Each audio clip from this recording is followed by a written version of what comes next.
Dito sa Papa Dudut Stories, ikaw ay hindi nag-iisa.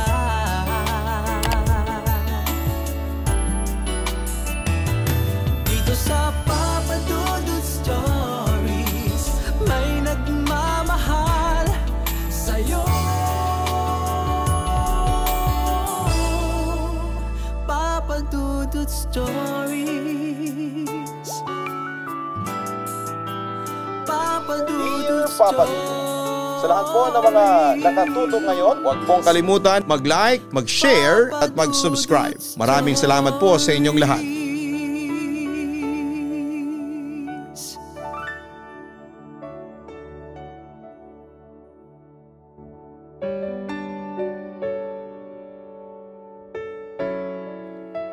Sa bawat pagluha ay may natututunan at nakukuhang lakas. Huwag nating kalimutan ang sakit ay palaging parte ng paglago sa ating buhay.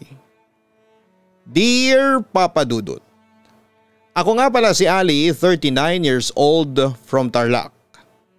Unang anak ako nina mama at papa at nung bata pa lamang ako ay ako lang ang paborito nila. Sabi nga nila noon ay lahat daw ng gusto ko ay ibinibigay nila. Laruan, damit at mga bagay na kahit hindi ko naman kailangan. Pati mga tita, tito, lolo at lola ko. Parang ako ang pinaka minamahal nilang apo. Hindi naman sa nagreklamo ako noon kasi sino ba naman ang aayaw sa atensyon at regalo, hindi ba? Pero lahat yan ay nagbago nang dumating si Boris sa buhay namin. 5 years old ako nung pinanganak siya. Sa totoo lang ay excited ako noong una kasi lahat ng kaibigan ko ay may mga kapatid. Ako lang yata ang walang kapatid. Lagi nilang sinasabi na ang saya na magkaroon ng baby brother or sister. Ali, may kalaro ka na. Kaya noong sinabi ni mama na magkakaroon ako ng kapatid ay tuwang-tuwa talaga ako. Pero iba pala ang realidad sa inaasahan ko na mangyayari. Noong dumating si Boris ay parang biglang nag-shift ang mundo namin. Busy sina mama at papa sa trabaho kaya si Yaya na ang madalas naming kasama noon. Kahit ganon ay ramdam ko naman na mas focus ang lahat kay Boris. Ang totoo ay hindi naman sa hindi ko mahalang kapatid ko. Pero parang lagi siyang may sakit. Kung hindi siya inuubo ay nilalagnat naman siya. Kaya lahat ng atensyon ni mama at papa at Yaya ay nasa kanya na. Ako ay parang naging background na lamang. Minsan may mga pagkakataon na naiinggit ako at kunwari ay may sakit si Boris. Tatawagan nila lahat ng doktor na pwedeng tawagan. Bibili sila ng bagong laruan para magpasaya dito. Pero ako'y wala. Tapos kapag nagtatampo ako, ang sasabihin nila ay Ali, ate ka. Ikaw dapat ang umiintindi. Doon ko naisip na mahirap palang maging ate. May isang gabi na hindi ko makakalimutan kaarawan ni Boris noon. Mga 4 years old na yata si Boris. Nag-ayos si mama ng simpleng party sa bahay. Ang daming bisita, puro kaibigan ni mama at papa. Pero parang ako lang ang hindi masaya. Bakit parang tahimik ka, Ali? Tanong ni Yaya habang tinutulungan akong magpalit ng damit. Wala, sagot ko. Pero ang totoo ay naiinggit ako kay Boris. Pagkatapos ng party ay umakyat ako sa kwarto ko at hindi ko na sila sinamahan sa pagbukas ng mga regalo. Narinig ko pa si Boris na tumatawa habang binubuksan ang bagong laruan na robot. Hindi ko alam kung bakit pero nakaramdam ako ng lungkot na hindi ko maipaliwanag. Minsan naisip ko noon, paano kung wala si Boris? Babalik kaya ang atensyon nila sa akin. Pero alam mo Papa Dudut, hindi ko naman sineryoso yung ganong pag-iisip. Kasi kahit papaano ay mahal ko pa rin si Boris. Kapatid ko siya at kahit na minsan nakakainis siya ay gusto ko pa rin siyang alagaan. Habang lumalaki si Boris ay mas naging close kami. Kahit nasakitin siya ay mahilig siyang maglaro ng mga laruan niya. Ako naman ay mahilig magbasa ng libro. Kaya kapag nasa kwarto lamang kami, babasahan ko siya ng mga kwento at madalas ay tungkol sa pirates o mga superheroes. Gustong gusto niya kasi yon. Minsan ay tatawa siya ng malakas sabay mapapaubo. Sabi niya, ate gusto kong maging pirate paglaki ko. Pirate? Bakit pirate? Tanong ko. Kasi gusto kong maghanap ng treasure. Sagot niya sabay turo sa isang luma niyang laruan na chest. Napangiti ako. Sige, tulungan kitang maghanap ng treasure. Promise ate ha, sabi niya. Sabay abot ng pinky finger niya. Promise, sagot ko sabay pinky swear sa kanya. Pero hindi lahat ng araw ay masaya para sa amin ni Boris. May mga gabing nagigising ako kasi naririnig ko si Boris na umiiyak. Kapag ganoon ay tatakbo si mama o si papa papunta sa kwarto niya. Minsan ay naririnig ko si Yaya na nagmamakaawa kay Boris. Huwag ka nang umiyak baby, magiging okay ka rin. Ako naman ay magmamasid lang sa pinto. Hindi ko maintindihan kung bakit parang laging ganon. Bakit parang laging may problema si Boris? Bakit hindi siya gumagaling? Isang araw ay nagising ako na parang mas tahimik ang bahay. Hindi ko makita si Boris. Kaya hinanap ko siya. Yaya, nasaan po si Boris? Tanong ko. Andun sa ospital Ali. Sinamahan siya ni mama at papa mo. Sagot niya. Halatang pagod. Ospital? Bakit? Anong nangyari? Nilagnat ulit kagabi. Kailangan niya magpagaling muna doon. Nagulat ako. Hindi naman bago yung mga ganitong nangyayari kay Boris pero ng mga araw na yon ay parang may ibang pakiramdam ako. Buong araw ay hindi ako mapakali. Hinintay ko sina mama at papa. Pero hindi sila umuwi hanggang gabi. Noong gabi na ay bumalik na sila, pagod ang itsura ni mama at si papa ay halatang galing pa sa pag-iyak. Nasaan po si Boris? Tanong ko. Sabi ni mama, kailangan pa niyang magstay sa ospital Ali. Pero magiging okay din siya. Pero hindi ko alam kung bakit at hindi ako naniwala sa sinabi niya. Alam niyo Papa Dudut, hindi ko kaagad na-realize kung gaano kahalaga si Boris sa buhay ko. Ang totoo ay madalas akong nakakaramdam ng inis o inggit sa kanya. Pero habang tumatagal ay mas naiintindihan ko na kung bakit gano'n na lamang ang atensyon na ibinibigay ng lahat sa kanya. Hindi lang dahil sasakitin siya kundi dahil may kakaiba sa kanya. Parang ang dali niyang masaktan. Hindi lang sa pisikal kundi pati na rin sa emosyon.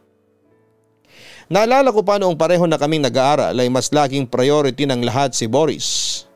Kapag dismissal ng klase, may kotse agad na susundo sa kanya. Pero ako ayos lang daw na mag-tricycle basta safe akong makauwi kasi nauunang matapos ang klase ni Boris. Minsan nga halos maiyak na ako sa inis kasi kahit sobrang init ng araw o umuulan, ay wala pa rin silang panahon para sunduin ako. Pero kapag si Boris, kahit abutin pa ng gabi o bumagyo, andyan si mama o si papa para sa kanya. Kahit sa mga simpleng bagay, halatang si Boris ang sentro ng mundo namin. May mga oras na iniisip ko, bakit ganun? Hindi ba pwedeng pantay lang? Pero sa kabila ng lahat ay hindi ko magawang magalit ng tuluyan. Lalo na kapag nakikita ko siyang tahimik sa isang sulok. Parang kinakabahan o may iniisip na mabigat. Isang araw na ospital si Boris. Hindi ko makakalimutan yon kasi pakiramdam ko. Ako ang may kasalanan. Naglalaro kasi kami noon sa bakuran at simple lang naman ang laro namin. Taguan, tayaan. Tumakbo siya ng mabilis para hindi ko siya maabutan. Tuwang-tuwa pa nga siya at habang ako naman, sinubukang habulin siya. Pero bigla siyang huminto at napahawak sa dibdib niya. Boris, ano nangyayari? Tanong ko pero hindi siya sumagot. Nahulog siya sa damuhan at hindi na gumalaw pa. Nagpanik ako at tinawag ko si Yaya at dali-dali siyang dinala ni na mama at papa sa ospital. Pagdating nila ay galit na galit si mama. Sabi niya, Ali, hindi mo ba alam na hindi dapat mapagod si Boris? Bakit mo siya pinilit maglaro? Gusto kong ipaliwanag na hindi ko naman siya pinilit pero sa sobrang galit ni mama ay hindi ko na nagawang magsalita pa. Napaiyak na lamang ako. Sa buong gabi ay inisip ko kung paano kung hindi na bumalik pa si Boris. Ano na lang ang sasabihin ko? Saan ko ilalagay ang sarili ko? Kinabukasan ay umuwi na si Boris mula sa ospital at mahina pa rin siya, pero pinilit niyang ngumiti. Ate, sabi niya habang mahina pa ang boses. Pasensya na ha, hindi ko sinasadya. Mahal kita ate. Parang tumigil ang mundo ko noon. Ako ang may kasalanan pero siya ang nagsusorry. Ako ang nagdadala ng sama ng loob pero siya ang nagsabing mahal niya ako. Simula noon ay nagiba na ang pakikitungo ko kay Boris na wala ng inis ko. Lahat ng galit ay pinalitan ko ng pagmamahal para sa kanya. Kung dati-rati may bahagi ng puso ko na nagtatampo dahil mas favorite siya. Ngayon ay mas pinili kong unawain na kailangan niya yon. Ginawa kong mission sa buhay ko na protektahan siya. Kahit sa school ay hindi ko siya pinababayaan. Tahimik lamang kasi siya sa eskwelahan at hindi siya palapit-lapit sa ibang bata. Madalas ay nasa tabi lamang siya ng classroom, nagdo-drawing o nagbabasa. Pero dahil ganon nga siya ay madalas din siyang binubuli ng ibang estudyante. May isang insidente na talagang hindi ko makakalimutan. Isang araw habang naglalakad kami pa uwi nakita ko si Boris na umiiyak sa isang sulok. Napalibutan siya ng ilang mas matatangkad na lalaki at pinagtatawanan siya. Uy, sakitin, anong ginagawa mo dito? Duwag ka naman sabi ng isa. Hindi na ako nakapagpigil at tumakbo ako papunta sa kanila at sumigaw. Tigilan nyo nga yan. Nagulat ang mga bata at mabilis na nagsialisan. Lumapit ako kay Boris at nakita kong nanginginig pa siya. Bakit ka hindi lumaban? Tanong ko. Ikaw lang naman ang lalaban para sa akin ate, sagot niya sabay ngiti. Ang sakit nung marinig kasi pakiramdam ko. Sobrang dependent niya sa akin. Pero sa kabilang banda ay natutuwa rin ako na ako ang tinitingala niya, Papa Dudut. Simula noon Papa Dudut ay mas naging masigasig ako sa pagiging ate. Kahit na anong mangyari nandyan ako para sa kanya, kung may mambubuli man sa kanya ulit ay hindi ko sila palalampasin. At habang tumatagal ay mas lalo akong nahulog sa responsibilidad ng pagiging tagapagtanggol ni Boris. Natutunan kong mahalin siya ng buo, hindi dahil sa obligasyon, kundi dahil siya ang kapatid ko. Siya ang dahilan kung bakit mas naging matatag ako. Pero naisip ko noon na may mga bagay din akong hindi magagawa. Kahit na anong proteksyon ang ibigay ko sa kanya, hindi ko mababago ang katotohanang may hangganan ang lahat. Minsan habang maulan ay bigla akong nakaisip ng ideya na parang ang sayang gawin. Boris, halika, maligo tayo sa ulan, sabi ko sa kanya. Nasa bakuran lang kami noon at ramdam ko ang malamig na hangin na sumasabay sa bawat pagpatak ng ulan. Sa una ay ayaw niya, takot daw siyang magkasakit pero dahil makulit ako ay napapayag ko rin siya. Tumawa kami habang tumatakbo sa damuhan. Para kaming nasa pelikula. Pinipilit kong gawing espesyal ang araw na yon kasi ilang linggo na rin siyang mukhang stress at mukhang laging malungkot. Ang saya ate, sigaw ni Boris habang umiikot sa ulan. Napansin ko na sa kabila ng panghihina niya ay parang bumabalik yung sigla niya. Hindi ko na naisip na maaaring may mangyari. Gusto ko lang siyang makita na masaya. Pero ilang araw matapos ng araw na yon ay biglang nilagnat si Boris. Akala ko'y simpleng sipon lang. Wala namang kakaiba noong una pero nang magtagal ay nagkaroon siya ng matinding ubo at halos ayaw nang kumain. Pagkatapos ng ilang check-up at gamutan ay napansin ko na naging madalas ang pagpunta ni Boris sa ospital. Minsan ay kailangan niya pang makonfine para i-monitor ang kalagayan niya. Hindi ko maintindihan ang naririnig kong medical term mula sa mga doktor. Bata pa kasi ako noon at hindi ko rin magawang magtanong ng diretsyo. Ang alam ko lang ay sakitin si Boris at kailangan niyang magpagaling. Simula noon ay halos araw-araw na akong nasa tabi niya. Ako ang sumasama sa kanya sa ospital kapag wala si mama o si papa. Nakikita ko kung paano siya tinutusukan ng karayom, kung paano siya hinihinga ng dugo para sa test at kung paano niya tinitiis lahat ng kirot. Sa mga panahong yon ay parang unti-unti akong nawawala sa sarili ko. Pakiramdam ko ako ang dahilan kung bakit siya nagkakaganito. Kung hindi ko sana siya niyayang maligo sa ulan ay baka mas naging okay pa siya. Isang gabi habang natutulog si Boris sa kama ng ospital ay nilapitan ko siya at hinawakan ang kamay niya. Mahina siyang tumingin sa akin at ngumiti. Ate, wag mo nang sisihin ang sarili mo, sabi niya nang mahina. Masaya ako noon, isa yun sa mga paborito kong araw ng buhay ko, sabi pa niya. Parang piniga ang puso ko sa sinabi niya. Hindi ko napigilan ang mapaluha. Sa mga araw na nasa ospital si Boris ay mas lalo kaming naging malapit. Kung dati inis at tampo ang nararamdaman ko sa kanya, ngayon ay parang hindi ko na kayang mawala pa siya. Bilang isang bata ay wala akong gaanong naiintindihan tungkol sa sakit niya. Hindi ko alam kung bakit gano'n na lamang ang paghihirap niya, pero isang bagay ang sigurado. Gusto ko siyang alagaan at protektahan. Kahit pagod na ako mula sa eskwelahan ay diretso pa rin ako sa ospital para bantayan siya. Binabasahan ko siya ng mga kwento at ginagawan ko ng drawing o di kaya ay kinakwento ko ang mga nangyayari sa eskwelahan. Kahit sa simpleng paraan ay gusto kong maparamdam sa kanya na hindi siya nag-iisa. Isang araw habang nag-aalaga ako kay Boris ay napansin kong parang mas lalong humihina ang katawan niya. Hindi na siya katulad ng dati na kahit papaano ay nakakapaglaro pa rin. Ngayon ay halos buong araw na siyang nasa kama. Kahit mahina na ang boses niya ay pilit pa rin niyang ipinapakita na masaya siya. Ate, sabi niya minsan, salamat kasi andito ka palagi. Ang hirap, Papa Dudut. Ang hirap makita ang kapatid mo na gano'n ang sitwasyon. Pakiramdam ko kahit na anong gawin ko ay hindi ko siya kayang iligtas. Pero ayaw kong ipakita sa kanya na umiiyak ako. Gusto kong isipin niya na malakas ako kasi alam kong doon siya humuhugot ng lakas. Habang tumatagal ang panahon ay mas lalong nagiging mahirap ang kalagayan ni Boris.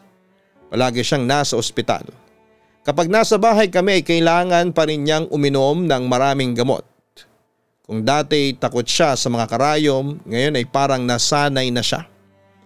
Isang gabi tinawag ako ni Mama at Papa para kausapin. Mukhang seryoso sila. Ali, kailangan mong maging matapang, ang sabi ni Mama. Hindi natin alam kung gaano pa katagal si Boris.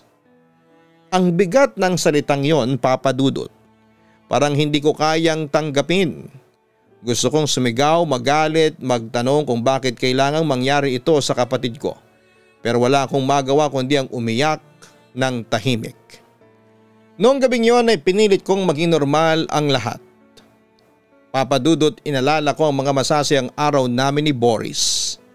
Ang pagtakbo namin sa ulan, ang mga tawanan namin, ang mga pagkakataong hinahayaan niya akong manalo sa laro kahit na alam kong kaya niya akong talunin. Sa huling mga araw ni Boris ay lagi akong nasa tabi niya. Kahit na anong gawin ko ay hindi ko siya iniwanan. Kahit nahihirapan siyang magsalita ay ramdam ko ang pagmamahal niya sa akin. At sa huling sandali hinawakan niya ang kamay ko at ngumiti. Ate, huwag kang malungkot, sabi niya nang mahina. Lagi lang ako nandito. Nang mawala si Boris ay parang nabiyak ang puso ko. Parang hindi ko alam kung paano magpatuloy sa buhay. Pero sa kabila ng lahat ay naisip ko ang huling sinabi niya, na hindi siya mawawala. Kahit na hindi ko siya nakikita ay ramdam ko ang presensya niya. Sa bawat ulan na bumabagsak ay parang andyan siya. Tumatawa sa tabi ko. Sa bawat bulaklak na tumutubo sa garden namin, parang siya ang nagbibigay ng kulay. Matapos ang pagkawala ng kapatid kong si Boris ay hindi na naging pareho ang bahay namin. Para bang may kulang. Hindi lang sa presensya kundi pati na rin sa saya at katahimikan. Dati kahit paano ay masaya pa rin kami kahit busy sina mama at papa. Pero ngayon ay parang lahat na lang ay bigat at lungkot. Nagumpisa ang lahat sa simpleng pagkatalo ni na mama at papa. Minsan ay tungkol lang sa kung sino ang dapat magdala ng gamit ni Boris na naiwan sa ospital. Minsan naman ay tungkol sa pera o sa oras na hindi nila maibigay sa isa't isa. Akala ko noon ay normal lamang yon kasi may mga araw na nagbabati rin sila at parang okay naman. Pero habang tumatagal ay mas madalas na ang sigawan kesa sa tawanan. Kapag nasa kwarto ako ay rinig ko ang boses nila sa baba. Hindi ko maiwasang magtago sa unan at takpan ang tenga ko. Pero kahit na anong gawin ko ay hindi ko maalis ang ingay ng pag-aaway nila. Isang gabi ay napatigil ako sa ginagawa ko dahil sa isang matinding sigawan mula sa sala. Sumilip ako mula sa hagdanan at nakita kong galit na galit si mama habang umiiyak. Si papa naman ay parang pagod na. Pero hindi ko maintindihan kung bakit parang hindi niya nararamdaman ang pagsisisi. Pamilya natin ang sinisira mo, sigaw pa ni mama. Hindi ko lubos maintindihan ang pinag-uusapan nila hanggang sa narinig ko ang sinabi ni mama na may ibang babae si papa. Biglang nanlamig ang katawan ko. Hindi ko alam kung paano ko tatanggapin yon. Sa mga sumunod na araw ay unti-unti kong naramdaman ang lamat sa relasyon nila, Papa Dudut. Si mama ay laging tahimik at parang malayo ang iniisip. Si papa naman ay bihira lang sa bahay. Kapag umuwi siya ay halata mong napipilitan lang siyang magtagal. Paglipas ng ilang buwan ay nagkaroon ng mas malaking problema. Nagkasakit si mama at nung unay akala ko ay simpleng sakit lamang. Parang trangkaso o ubo na nawawala rin. Pero habang tumatagal ay mas lalong humihina ang katawan niya. Sinabi ng doktor na may cancer si mama. Hindi ko maintindihan kung paano nangyari yon at parang kahapon lang ay malakas at masayahin pa siya. Ngayon ay hindi na siya makalakad ng mag-isa at palagi siyang pagod kahit wala naman siyang ginagawa. Halos araw-araw kaming nasa ospital, si papa kahit busy sa trabaho ay pinilit niyang maglaan ng oras para kay mama. Pero ramdam ko na iba na ang dynamics nilang dalawa. Hindi na sila tulad ng dati na nagtutulungan. Parang pareho silang nagpapanggap na okay ang lahat sa harapan ko. Pero alam kong may lamat na hindi na maibabalik pa. Habang tumatagal ang sakit ni mama, ako ang naging tagabantay niya sa bahay. Ako ang nag-aabot ng tubig, gamot at kumot sa kanya kapag giniginaw siya. Sa mga pagkakataong yun ay parang bumabalik sa akin ang alaala ni Boris. Naalala ko kung paano ko siya inalagaan noon sa ospital. Si papa naman kahit nandyan ay parang lagi ring wala. Busy siya sa trabaho at kahit gusto kong magalit sa kanya dahil sa nalaman ko tungkol sa ibang babae ay hindi ko na magawa pa. Siya ang sumasagot sa gastusin namin at alam kong hindi rin madali ang pinagdadaanan niya. Sa uli wala na rin kaming magawa kundi ang tanggapin ang kapalaran. Pumanaw si mama isang gabi na tahimik ang buong bahay. Hindi ko alam kung paano magpapatuloy pagkatapos ng lahat ng yon. Matapos ang libing ni mama ay naging mas tahimik ang bahay. Hindi nagtatagal si papa kapag umuwi siya. Palagi siyang nasa trabaho at kapag nasa bahay abala siya sa mga papeles at tawag sa telepono.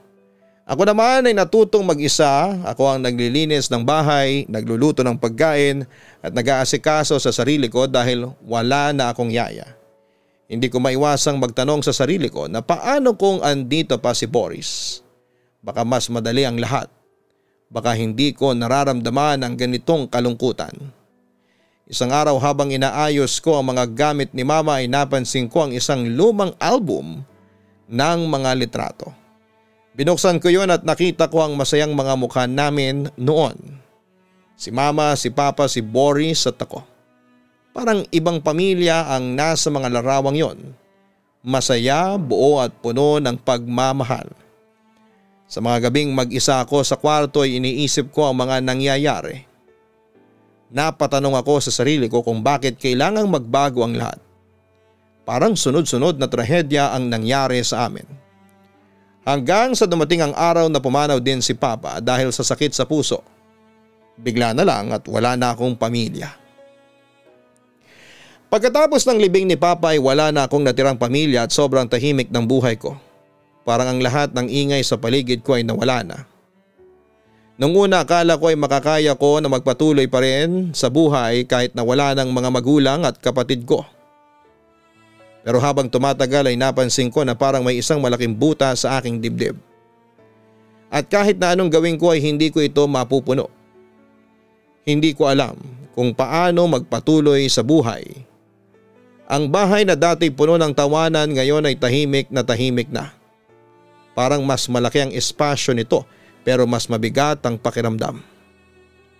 Nagdesisyon akong umalis. Iniwan ko ang bahay na yon dala ang bigat na mga alaala. Kahit mahirap alam kong kailangan kong mag-move on. Nagsimula akong bumuo ng bagong buhay pero sa likod ng lahat ng yon ay dala ko pa rin ang mga alaala ng pamilya ko. Sa tuwing naiisip ko sila ay nararamdaman ko ang lungkot pero kasabay nito ay may kaunting ligaya sa puso ko. Kasi kahit papaano ay naging bahagi sila ng buhay ko. At kahit na hindi na sila pisikal na nandito, alam kong hindi mawawala ang pagmamahal nila para sa akin. Nakita ko na lamang ang sarili ko na nagsisimulang muli. Pumunta sa ibang lugar, naghanap ng trabaho at nakipagkaibigan sa mga tao. Ngunit hindi ko maiwasang makaramdam ng lungkot. Laging may kulang. Laging may nagbabalik na alaala. Sana kasama ko pa si Boris, sana mas nasulit ko ang mga araw na magkasama kaming dalawa. Hindi ko na kayang hindi siya alalahanin. Lalo na noong mga huling araw niya sa ospital. Ang mga salitang iniwan niya sa akin ay huwag mong sisihin ang sarili mo ate. Ay parang nagsisilbing gabay ko sa mga panahong pakiramdam ko ay ako na lang ang mag-isa sa lahat ng bagay. Hindi ko na siya mababalikan, hindi ko na siya makakasama pa. Pero sa mga simpleng ala-ala na yon, parang nararamdaman ko pa rin ang presensya niya. Isang araw habang pauwi ako galing sa trabaho ay nakita ko ang isang maliit na bata na naglalakad mag-isa sa kalsada. Nasa tabi siya ng kalsada at kitang-kita ko ang kalungkutan sa mukha niya. Iniwasan niya ang mga mata ng mga tao sa paligid niya at hindi siya makatingin sa kahit na sino. Habang papalapit ako ay napansin ko na may hawak siyang maliit na laruan. Naramdaman ko kaagad na parang may koneksyon kami ng batang ito. Yung pakiramdam ng pagiging mag-isa at nawawala sa mundo. May koneksyon na hindi ko alam kung paano ipaliwanag. Pero ramdam ko na pareho kami ng nararamdaman. Dahil doon ay tinulungan ko siyang makauwi at hindi ko siya kilala. At hindi ko siya tinanong kung ano ang pangalan niya pero ramdam ko na parang may unti-unting pag-asa sa kanyang mga mata nang maglakad kaming magkasama. Minsan kahit na wala kaming masyadong sinasabi, sapat na yung presensya ng isa't isa. Hindi ko na rin pinilit magtanong kung ano ang nangyari sa kanya. Minsan ay hindi natin kailangang malaman ang lahat ng detalye basta ang mahalaga ay maiparamdam sa isa't isa na hindi tayo mag-isa. Nagpatuloy ako sa buhay at nahanap ko ang isang maliit na apartment na malayo sa aming lumang bahay. At doon ako nagsimulang muli. Minsan naiisip ko kung anong magiging itsura ng buhay ko kung buhay pa si Mama, si Papa at si Boris. Siguro ay mas magaan. Siguro hindi ganito kabigat ang lahat pero hindi ko na kayang balikan ang mga nakaraan. Hindi ko na kayang baguhin ang nangyari. Hindi madali ang buhay. Kahit na anong mangyari, magkakaroon tayo ng mga pagsubok. Lahat tayo ay may hinaharap na laban na hindi natin inaasahan. Ngunit sa huli wala tayong magagawa kundi ang tanggapin ang ating kalagayan. Ibinigay na sa atin ang pagkakataon na maging masaya kahit na minsan ay napakabigat. Hindi ko na kayang balikan ang nakaraan at baguhin ito. Pero natutunan kong magpatawad. Hindi lang sa ibang tao kundi pati na rin sa sarili ko. Kasi minsan ang pinakamahalagang bagay ay tanggapin na hindi lahat ng bagay ay magiging ayon sa plano natin. Kailangan lang nating tanggapin at magsimulang muli. Ang sakit at lungkot ay hindi nawawala, ngunit ang pagmamahal ay nananatili sa mga alaala, sa mga pagtawa, sa mga taong nawala at sa mga taong patuloy na umaasa. Dito na po magtatapos itong sulat ko at sana'y nakapag-iwan ito ng aral at inspirasyon sa araw na ito. Lubos na gumagalang, Ali.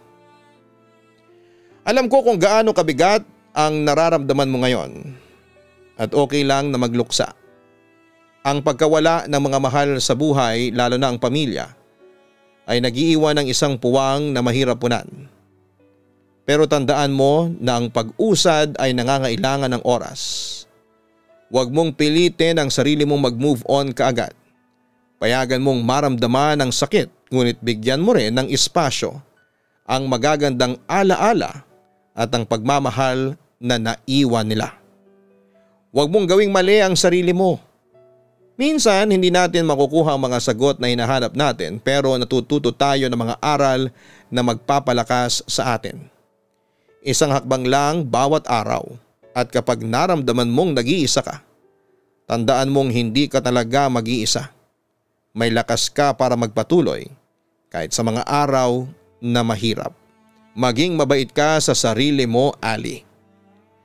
Para sa mga nakakatakot na kwento, hanapin po ang Kaistorya YouTube channel. Ang link po ng channel na yan ay nasa homepage ng channel na ito. Ganon din ang Gianna Vlogs, ang aming pong weekly family vlogs. Salamat po sa mga sumusuporta sa ibang mga channels ni Papa Dudut. Sa mga hindi pa nakasubscribe, mag-subscribe na.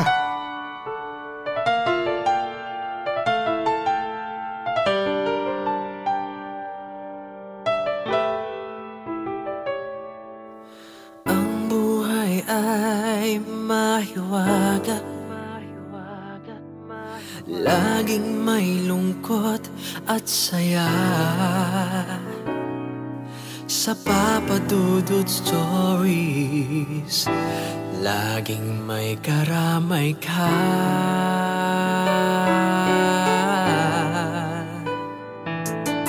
Mga problemang kay bigat,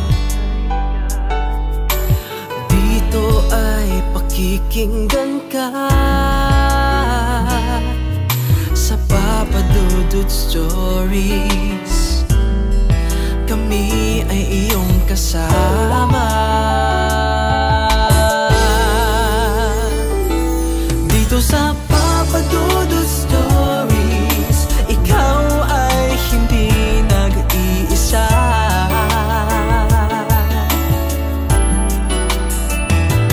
Dito sa Papa Dudut Stories, may nagmamahal sa'yo.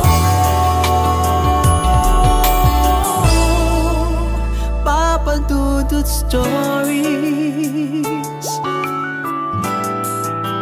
Papa Dudut Stories,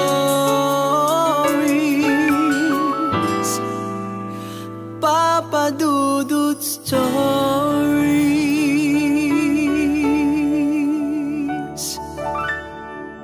Hello mga ka-online, ako po ang inyong si Papa Dudut. Huwag kalimutan na mag-like, mag-share at mag-subscribe. Pindutin ang notification bell para mas maraming video ang mapanood ninyo. Maraming salamat po sa inyong walang sawang pagtitiwala.